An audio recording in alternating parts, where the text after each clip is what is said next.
Hello.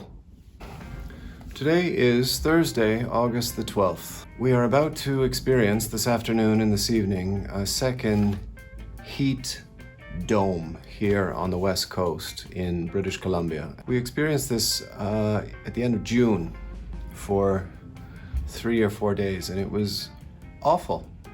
It is 11:30 and I want to make a quick video before it gets too hot. Today's not a book review. Yesterday I went to Vancouver and I bought a bunch of books and I want to show them to you, and that's the video for today. And also I wanted to show off my new bookcase because it, I hope it makes me look like a real book reviewer on YouTube now that I've got I bought 8 books yesterday and I spent way more money than I really wanted to. I've mentioned before that I have this list of the Guardian 1000 books to read, and I also have this other list, which is the Booker Prize plus the short list. So I'm going to start with this one. These books are going to be a bit strange. All right, so Praxis by Faye Weldon. Look at that. I can't read that on the public transportation. What would you say if you saw a man like me reading a book like this on the SkyTrain? This book was shortlisted for the Booker Prize in 1979. Who cares what the cover looks like? It's not the cover. Literature, rarely the covers are really good. David Lodge, Small World, 1984. Looks a bit funny. Oh, there you go, 1984. Where were you in 1984? Oh, I think in 1984 I had one of those headbands with the springs, and there was a little Pac-Man and there was a little ghost, and when you were walking they were jiggling.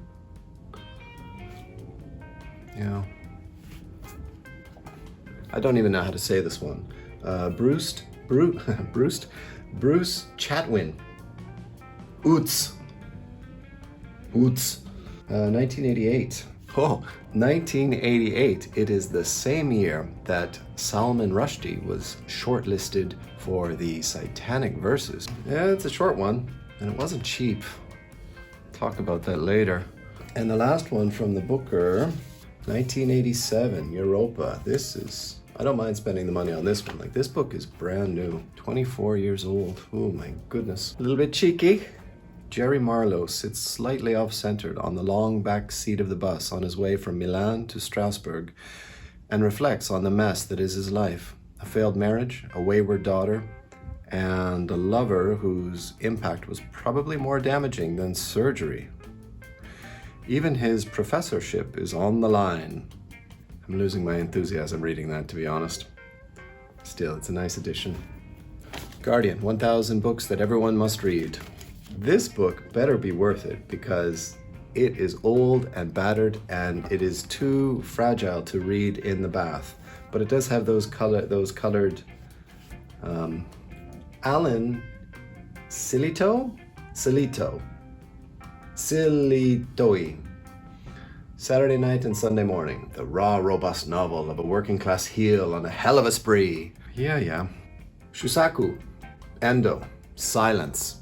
Not that it matters, but this is the book that influenced the film that Martin Scorsese made quite a few years ago. To be honest, the mailman's here. Joyce Carey, The Horse's Mouth. I think this is a funny one, which is nice. I always like a funny one. It's a long one.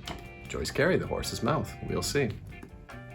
And the last one is another Japanese one by Mishima, who you've probably heard of because Mishima is, I think, Japan's most famous writer. Maybe Murakami is becoming more famous these days, but Mishima was the guy. This is the third installment in the Sea of Fertility tetralogy.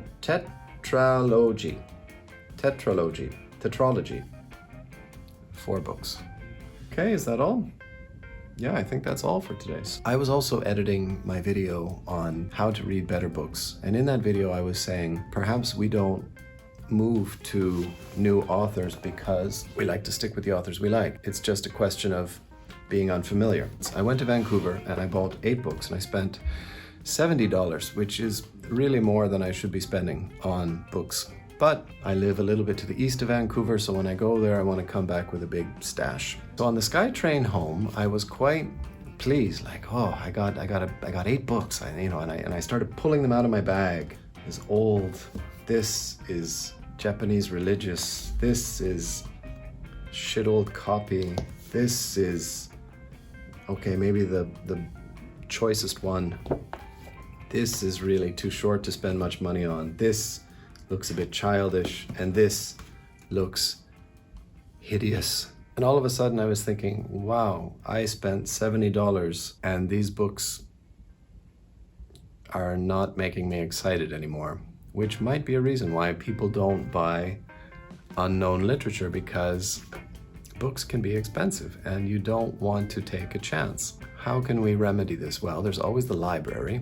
Honestly, as much as I think the library is quite like an oasis, the books in the library are really rough, and it feels like they have been passed through every hand in the city who's mauled them a little bit and then tossed them aside. What else can you do? Well, you can leave it to me. How about that?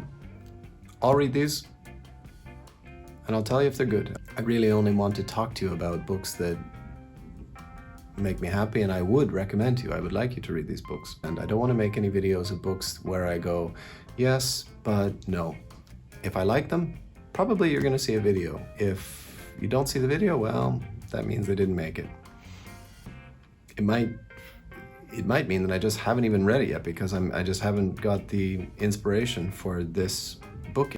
Okay, so that's all I want to talk about today before it gets unbearably hot.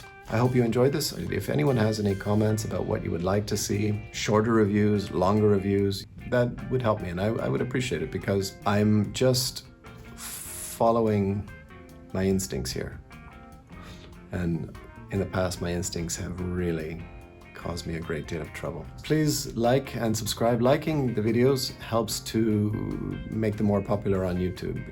Just like and subscribe. Come on, it's totally free and you just have to click 2 times and it might help my life quite a bit. Have a great day. I'm going to take off all my clothes and sit in the refrigerator for the rest of the day.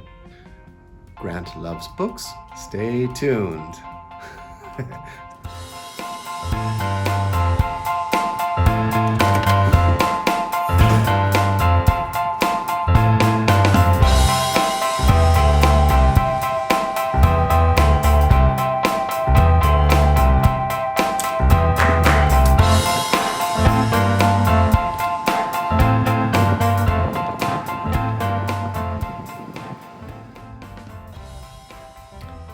So far, my favorite part is making the intros and the outros. That's the fun part for me. To be honest, the mailman's here. Anyway, so, man, all of that has to get cut out.